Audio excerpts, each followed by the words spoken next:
Alam mo ba na may iba't ibang uri ng third eye? Ang ibang sasabihin ko dito ay iilan lamang sa mga iba't ibang klase ng may third eye.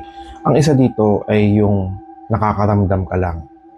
Naranasan niyo na ba na minsan pumasok ka sa isang bahay o sa isang lugar na mabigat, na parang may something na hindi mo ma-explain, lalo na kapag negative ito? Ito ay isang klase ng third eye. Ang iba naman, may mga naririnig.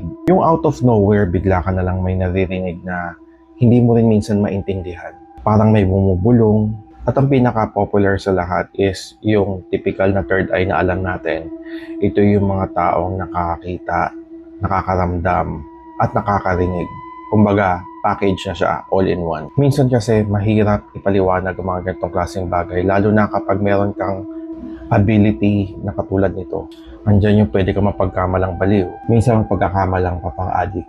Pagpatuloy na natin ang kwentong takutan ni Grace. Nakahanap naman daw ang nanay ni Grace ng magpapasarado ng kanyang third eye at dinayo pa nila ito sa Laguna. Kaya naging panatag ang loob ng nanay ni Grace pagkatapos nito. Agad ding nagpa-bless ang nanay ni Grace sa kanilang bahay. At simula noon, hindi niya nagparamdam ang bata o nanggambala kay Grace. Naging normal naman daw ang lahat ng ilang taon. Hanggang isang araw, high school na neto si Grace. At hindi na nila napag-uusapan yung mga nangyari dati nung bata pa siya tungkol sa third eye. Pumunta daw si Grace kasama ang kanyang kaibigan na kaklase sa toilet. Walang tao sa toilet kundi dalawa lang sila. So habang umiihi siya, alam niya yung kaklase niya ay katabi niya lang sa kabilang pinto. Maya-maya pa ay nakarinig na si Grace ng flash sa kabila. Inaakala niya ito yung kaibigan niya. Naisip niya tapos na umihi yung kaibigan niya, kaya tinanong daw niya ito. Naghahaming daw siya ng parang pambatang kanta. So naisip niya na baka hindi pa tapos to. Kaya after nun, tumayo siya at inaantay niya daw lumabas yung kaibigan niya. So habang inaantay daw niya yung kaibigan niya, nakikipag-usap daw siya dito. Pero patuloy pa din daw ang pagham nito. Tinatanong daw niya, tapos ka na ba? Ang tagal mo naman. Patuloy pa rin daw itong naghaham. Hanggang mamaya-maya ay pumasok sa loob ng toilet. Ito yung kaklase niyang kasabay niya kaninang pumasok sa loob ng toilet. Sinabi nito sa kanya, ang tagal mo naman, kanina pa ako dito sa labas. Nagulat daw siya kasi akala niya katabi niya lang yung kaklase niya na hinaantay niya. So sinabi niya yun neto ni Grace, sino yung nasa loob ng toilet? Sabi ng kaklase niya, malay ko. Tayong dalawa lang naman ang pumasok dito at habang inaantay kita sa labas, wala namang ibang pumasok. Kaya ang ginawa nila, binuksan nila tong cubicle. Walang tao. Sinabihan na lang si Grace ng kaklase niya na baka guni-guni niya lang ito at nagyaya na ulit bumalik sa kanilang classroom. Ilang linggo din ang lumipas at nagkaroon ng school ng isang event which is magkakaroon sila ng retreat sa loob mismo ng school nila. At doon kailangan sila mag-overnight sa school.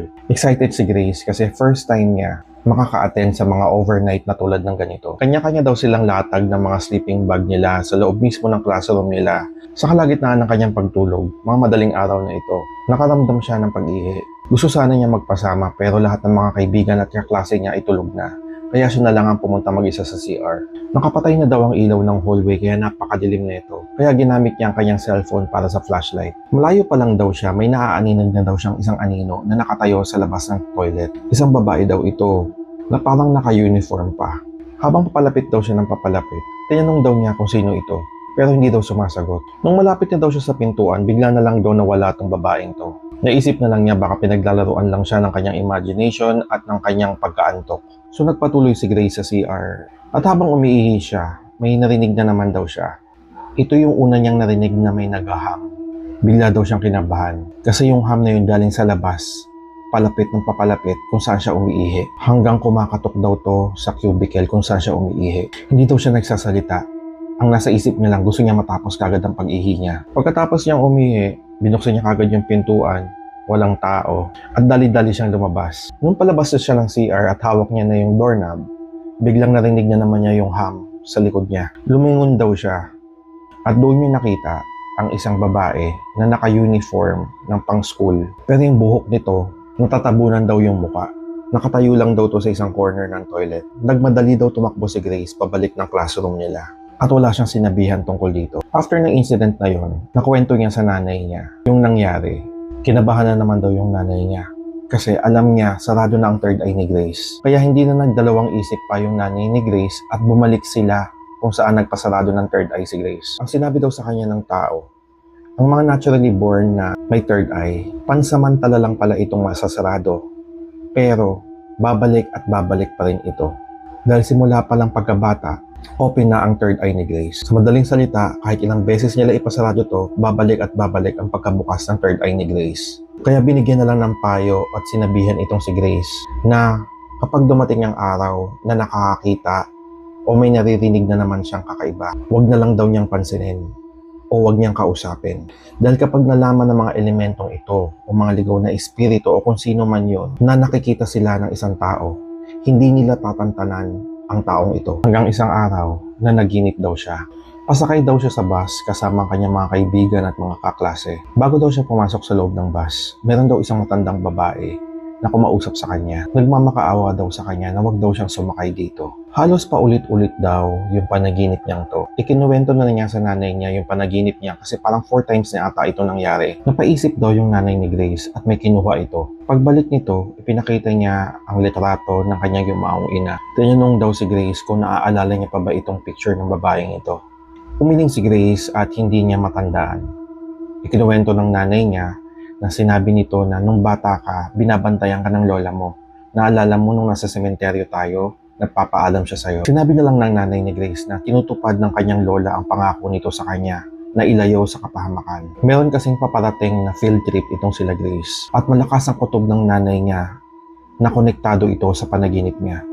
Kaya sinabihan siya ng nanay niya na wag na munang sumama. Malungkot man si Grace pero wala siyang magawa kundi sundin ng kanyang nanay. At nung dumating yung araw ng field trip, yun din ang araw na nabalitaan niya na nagkaroon ng aksidente ang sinasakyan ng bus ng mga estudyante. Nawalan daw ng preno yung bus na nagresulta ng pagkabangga nito sa isang poste. Maraming estudyante ang nasaktan at nasugatan at nadala sa ospital. Hindi daw makapaniwala si Grace sa nangyari pero laking pasasalamat niya at hindi siya sumama sa field trip na ito. Maraming mga unusual na pangyayari sa buhay niya habang siya ay tumatanda. Kaya pilit na lang niya itong ini-embrace. May mga instances na hindi na niya alam kung ano ang realidad at hindi.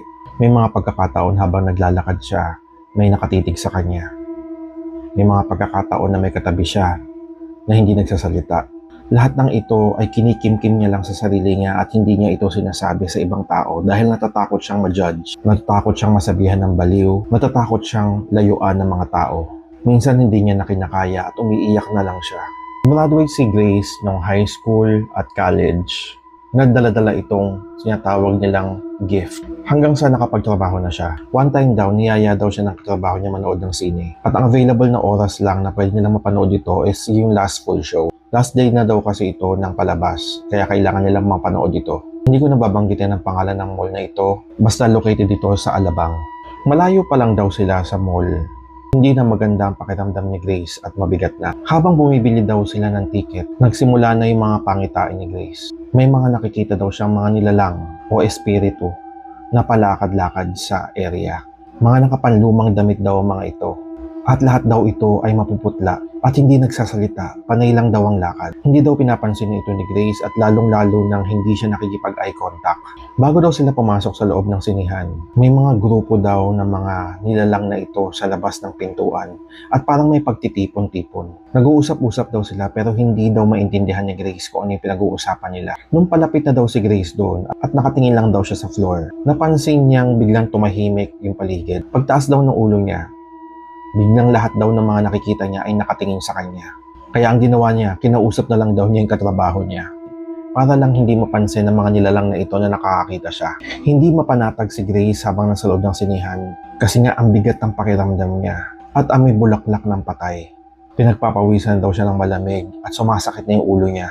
Sa paningin ng kasama ni Grace ay yung row na upuan nila ay walang tao kundi dalawa lang sila. Pero sa paningin ni Grace, puno ito at may katabi siyang hindi nakikita ng kanyang kaibigan. Hanggang nagyaya na si Grace na umuwi at sinabi niya rito sa kaibigan niya na hindi niya nakaya dahil sobrang sakit na daw ng ulo niya. Mahirap talaga magkaroon ng third eye. Nakakatakot kasi hindi mo na alam kung ano ang reality at hindi. Hindi mo na alam kung ano ang buhay at hindi. Kaya para sa may mga third eye dyan, saludo ako sa inyo. At para sa mga nagbabalak dyan, lalo na sa mga kabataan na gustong magpa-open ng kanilang third eye, pag-isipan nyo ng ilang beses bago nyo gawin. Dahil baka ito pa maging dahilan ng kapahamakan ninyo. Kung nagustuhan nyo ang kwentong to, huwag nyong kalimutan mag-like at mag-comment at pa-follow na din po ako. Hanggang sa muli, paalam!